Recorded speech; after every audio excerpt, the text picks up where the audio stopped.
For today's vlog guys, susubukan natin mag-repair ng washing machine. So, po ang sira niya. Yan, hindi siya naikot. Pag ginalaw mo, tsaka lang iikot. Yan po ang sira niya. So, susubukan natin i-repair. Yun nga guys, subukan natin palitan yung capacitor. Kasi, sa tagal na rin na itong washing machine, humina na yung wattage ng capacitor.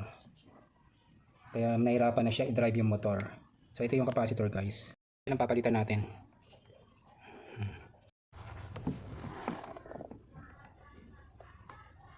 So, puputulin na natin.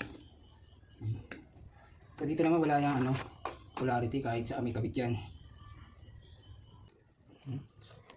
Dito na pwede mo yung ganyan.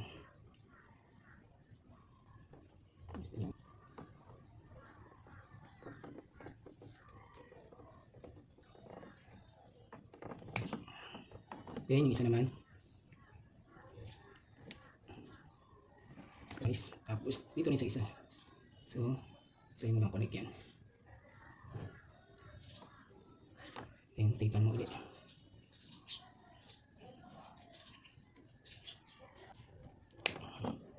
Yan guys, mamaya na natin i-fix.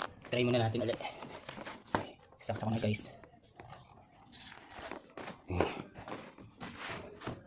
Yung guys, umikot na siya guys. So, capacitor lang ang problema. Yan.